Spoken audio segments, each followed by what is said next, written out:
Dear students of class 12th, the first lesson of the prose, the last lesson, remaining part of the last lesson, paragraph poor man. यहाँ से पढ़ना है हम लोगों को 6 number paragraph है। Poor man बेचारे यम हमेल। यहाँ पर लेखक ने पुअर शब्द का प्रयोग किया है और लेखक कहना चाहता है कि फ्रांस, आप जानते हैं फ्रांस यम हमेल का शिष्य था, वही नरेटर है। तो उसी ने अपने गुरु के प्रति इस शब्दों का प्रयोग किया है। तो देखिए क्या कहना चाहता है। पुअर मैन बेचारे गुरुजी, it was in honour of this last lesson, इसी अंतिम पाठ के सम्मान में,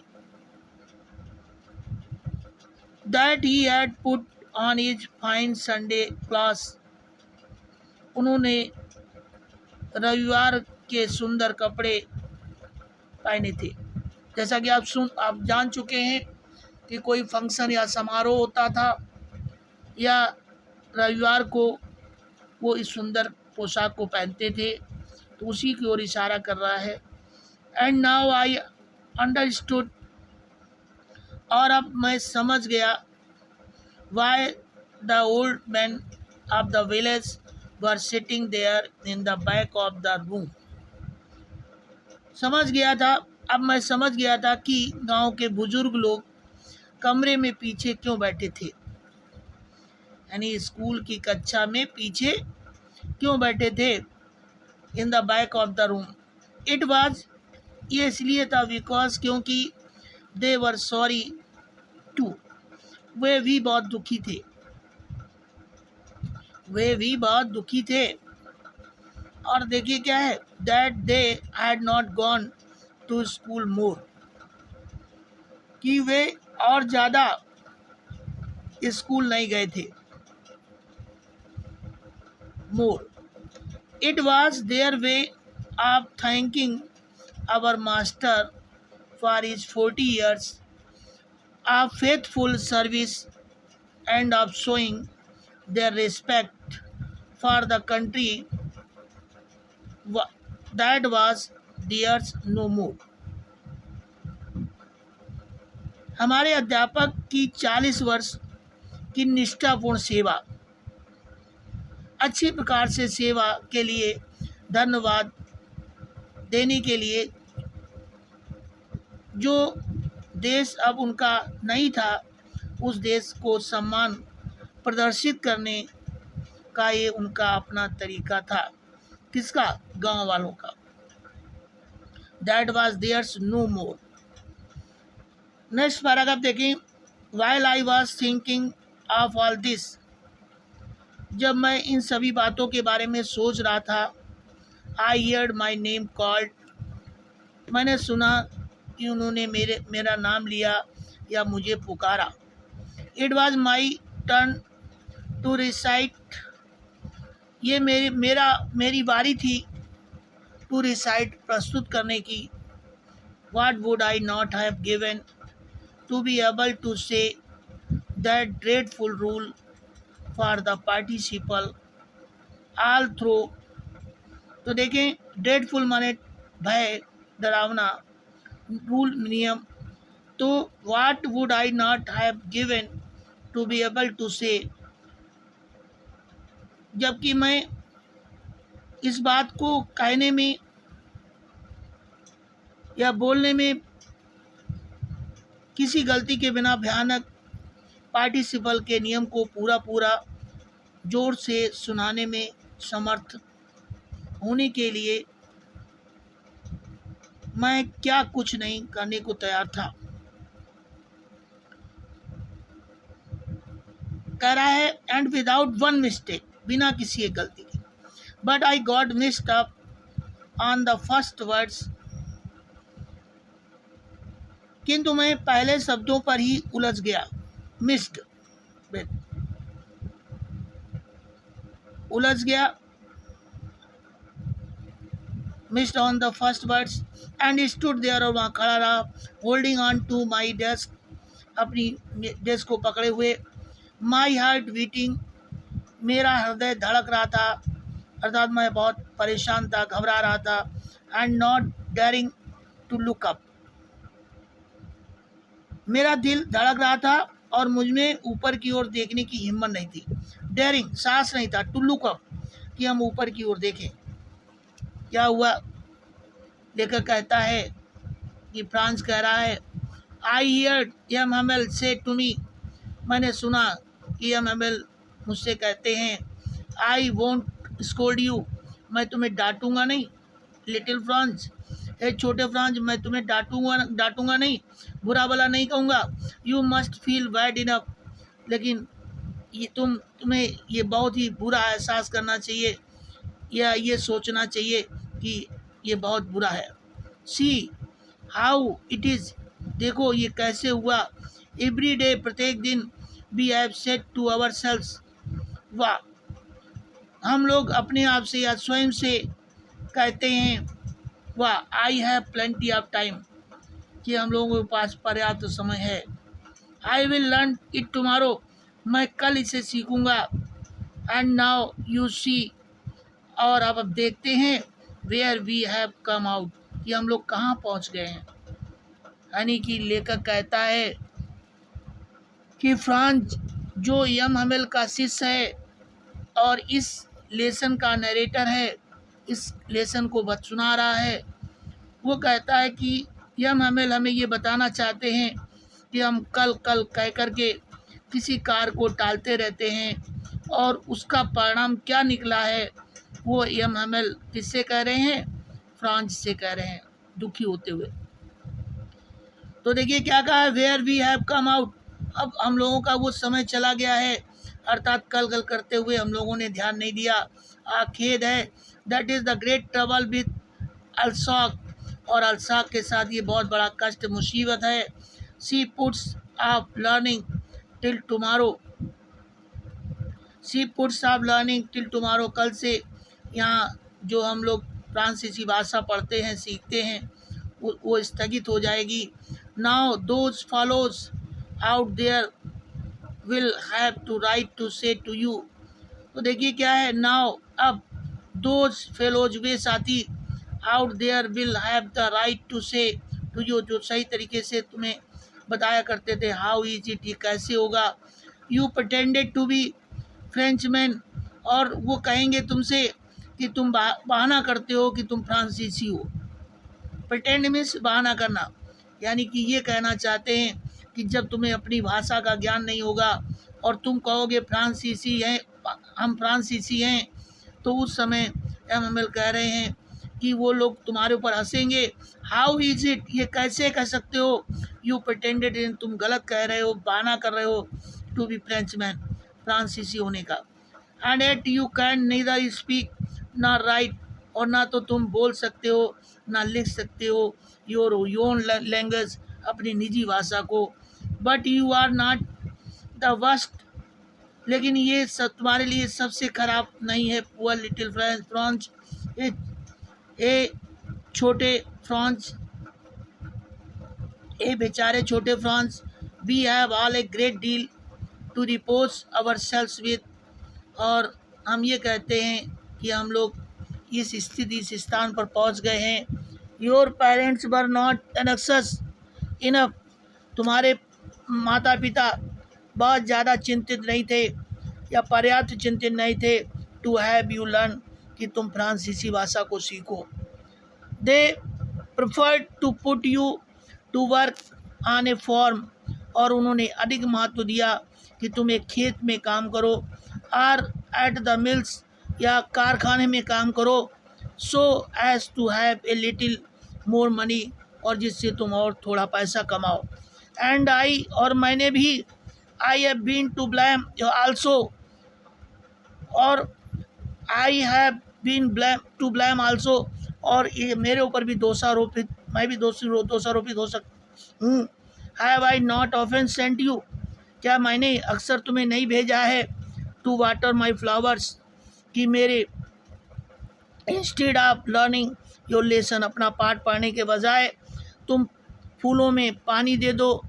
and when I wanted to go fishing, और जब मैं मछली पकड़ने के लिए जाना चाहता था, did I not just give U A holiday, तो क्या मैंने तुम्हें छुट्टी नहीं दी। तो यहाँ पर लेखक कहता है कि एम हमेल कह रहे हैं कि इसमें तुम्हारे मम्मी पापा ही जिम्मेदार नहीं हैं, तुम ही जिम्मेदार नहीं हो, मैं भी जिम्मेदार हूँ, क्योंकि मैंने भी अपने कर्तव्यों को अच्छी प्रकार से नहीं निभाया है। यदि मैंने भी अपने कर्तव्यों को अच्छी प्रकार से निभाया होता तो शायद आज फ्रांसीसी भाषा तुम लोग अच्छी प्रकार से जानते होते। तो dear students, M M Franz को इस प्रकार से समझाना चाहते हैं। देन तब from one thing to another, एक के बाद दूसरी बात होती है।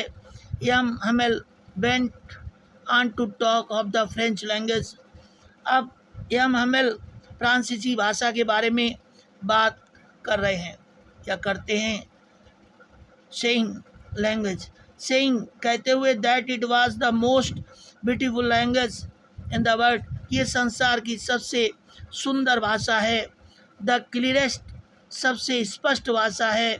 द मोस्ट लॉजिकल, लॉजिकल माने होता तर्क से परिपूर्ण, और ये बहुत ज़्यादा तर्क से परिपूर्ण भाषा है। That we must guard it, और इसको हमें संभाल कर जरूर रखना चाहिए। इट अमंग अस, अपने पास। एंड नेवर फॉरगेट इट, और इसको कभी नहीं भूलना चाहिए। बिकॉज, क्योंकि when a people are enslaved, enslaved means होता गुलाम बनाना। जब अ पीपल माने होता देश, जब एक देश को गुलाम बना लिया जाता है, as long as they hold fast to their language, जब तक उनकी भाषा उनके साथ रहती है।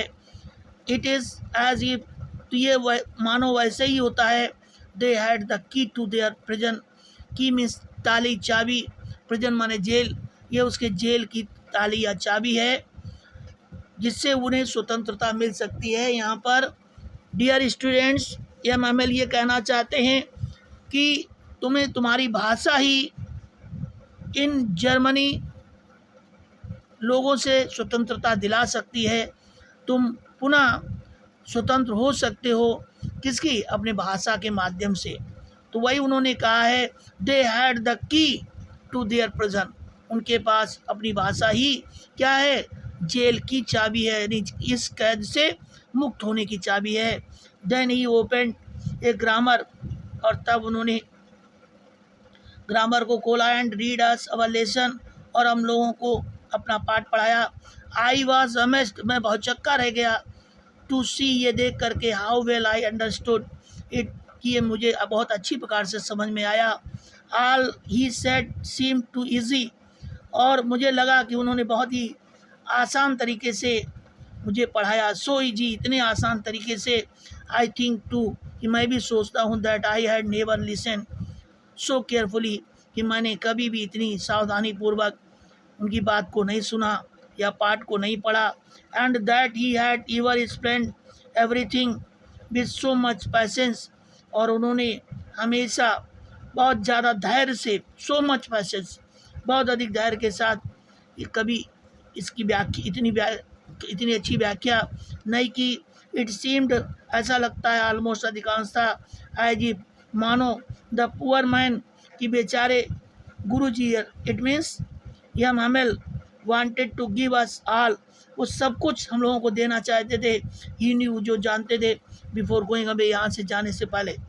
And to put it all into our heads at one stroke, और एक ही प्रहार में, एक ही बार सब कुछ पढ़ा देना चाहते थे। यहाँ वन स्ट्रोक का मतलब है एक ही बार में सब कुछ सिखा देना या पढ़ा देना या दिमाग में डाल देना। तो देखें dear students, next paragraph, after the grammar, यानी ग्रामर व्याकरण के बाद ग्रामर मीन्स व्याकरण, व्याकरण के बाद we had a lesson in writing.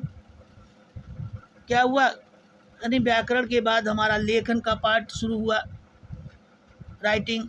That day, उस दिन, M Hamel had new copies for us. उस दिन यम हमल के पास हमारे लिए नई कॉपियाँ थी। Written in a beautiful round hand France. तो देखिए, जिन पर सुंदर वक्राकार शैली के हस्तलेख में लिखा गया था, फ्रांस अल्साक, फ्रांस अल्साक। क्या लिखा हुआ था कि फ्रांस अल्साक, फ्रांस अल्साक, यानी अल्साक जिसको हम हार चुके थे, यानी कि हम एम कह रहे हैं कि फ्रांस जिसको हार चुका था। जब हम लोगों ने पहले पढ़ा था तो अल्साक और लॉरिन दो डिस्ट्रिक्ट थे जिसको फ्रांस ने खो दिया था, जो जर्मनी के अंडरटेकिंग में हो गए थे, जर्मनी ने जिस पर कब्जा कर लिया था। They looked like little flags, वो छोटे झंडों की तरह, पताकाओं की तरह दिखाई दे रहे थे, फ्लोटिंग एवरीवेयर, जो सब जगह उड़ रहे थे या लहरा रहे थे, फ्लोट। अब देखिए क्या है, everywhere in the school room, school के कमरे में, hung from the rod, hung from the rod, और छड़ों से भी लटका दिए गए थे। At the top of our desk, हमारी डेस्क की ऊपरी हिस्से पर। You are to have seen, तुम्हें जरूर देखना चाहिए था। How everyone set to work, कि किस प्रकार से ये सब किस तरह से अपने काम में सब जुट गए थे। And how quiet it was, और ये कितना शांत वातावरण था। The only sound was the scratching of the pens over the paper, और केवल आवाज़ जो कागज़ पर कलम चल रहे थे उनके रगड़ने की, स्क्रैचिंग, रगड़ने की आवाज़ सुनाई दे रही थी। वंस सम बीटल्स फ्लू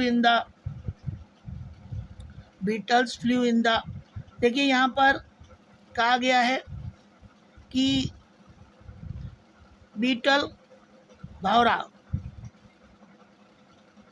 तो यहाँ पर कह रहा है कि भौरा कह सकते हैं या बुबड़ीला भी होता है।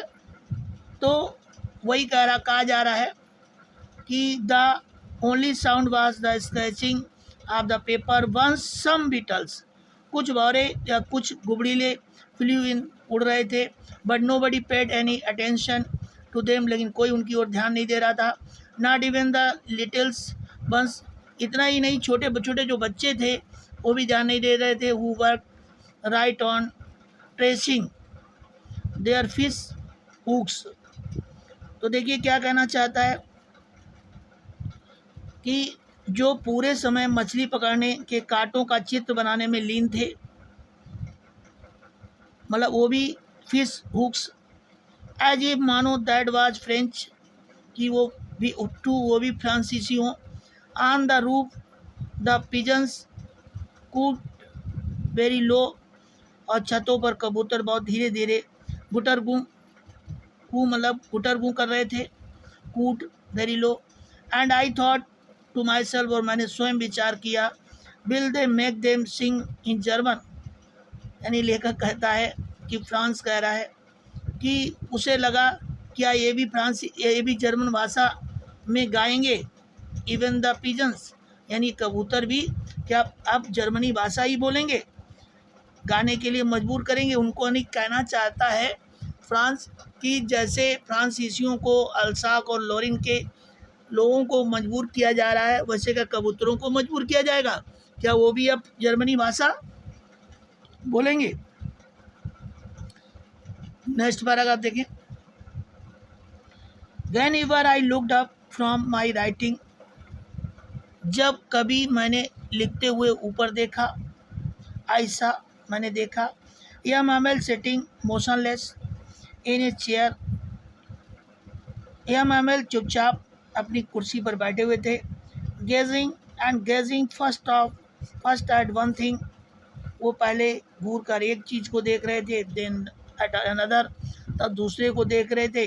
एज ए मानो ऐसा लग रहा था he wanted to fix in his mind just now same place, just now everything. यानी ऐसा लग रहा था कि वो प्रत्येक चीज़ को अपने दिमाग में बसा रहे हैं। Looked in the little school room, छोटे स्कूल के कमरे को देख रहे थे, फैंसी, जो बहुत अच्छा था। फॉर 40 ईयर्स, क्योंकि 40 वर्ष से he had been there in the same place, वो उसी स्थान पर थे। With his garden outside the window, खिड़की के बाहर अपने बगीचे के साथ, and his class in front of him, उनके सामने उनका कक्षा था। Just like that only the desk, ठीक उस समय डेस्क थी, एंड बेंचेज और बेंचें थी, हैड बीन बॉर्न स्मूथ, जो चिकनी हो गई थी। द वॉलनट ट्रीज, आबनूस के पेड़ थे, वॉलनट मिस आबनूस, इन द गार्डन, बगीचे में, वर टॉलर, जो काफ़ी लंबे थे, and the hop-vine and the hop-vine that he had planted himself twined about the windows to the roof, और वहाँ पर बेलें थी जो खिड़कियों से छतों तक पहुँच गई थी। How it must have broken his heart to leave it all, ये सब छोड़ करके किस तरीके से उनका हृदय जरूर टूट गया होगा। पुअर मैन, बेचारे गुरुजी, to hear his sister moving, वो अपनी बहन को जाते हुए देख रहे थे। अबाउट इन द रूम, कमरे में, अबब ऊपर की ओर, पैकिंग देयर ट्रंक्स, जो अपने सामान को बांध रही थी, या फॉर, क्योंकि they must leave the country next day, क्योंकि अगले दिन उन्हें जरूर इस देश से चले जाना चाहिए। But he had the courage to hear every lesson to the very last, किंतु उनमें हर पाठ को बिल्कुल अंत तक सुनने का साहस था। आफ्टर द राइटिंग, लेखन के पश्चात, we had a lesson of in history, हम लोगों ने इतिहास के एक पाठ को पढ़ा, in history. And then the baby chanted their, इसके बाद बच्चों ने जाप किया, देयर बा बी बी बो बी, मतलब बच्चों ने अपने स्वर में बा बे बी बो बू बोले। Down there at the back of the room,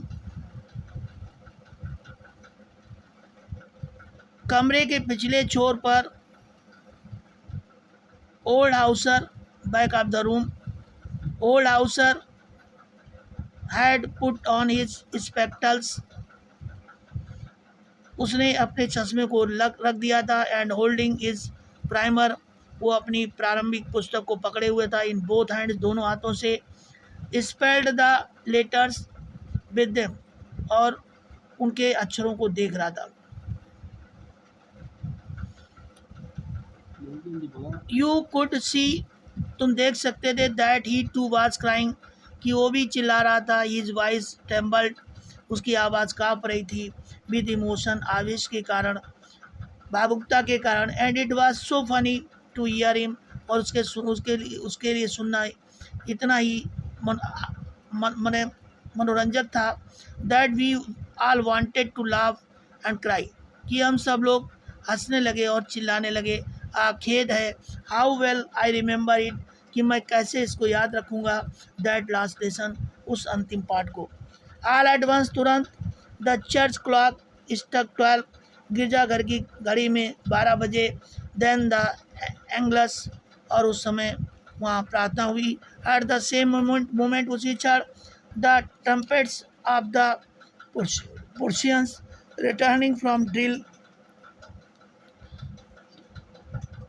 देखिए क्या है, एट द सेम मोमेंट, उसी क्षण, the trumpets of the Persians returning from drill, अपने अभ्यास से पर्शिया के सैनिक लौट रहे थे। साउंडेड अंडर आवर विंडोज़, हमारी खिड़कियों के नीचे से आवाज़ आ रही थी। यम हमेल स्टूड अप, यम हमेल खड़े हुए। वेरी पेल इन, बहुत ही कमज़ोर महसूस हो रहे थे, इन चेयर, अपनी कुर्सी पर में। आई नेवर सा हिम लुक सो टॉल, मैंने कभी उन्हें इतना लंबा नहीं देखा।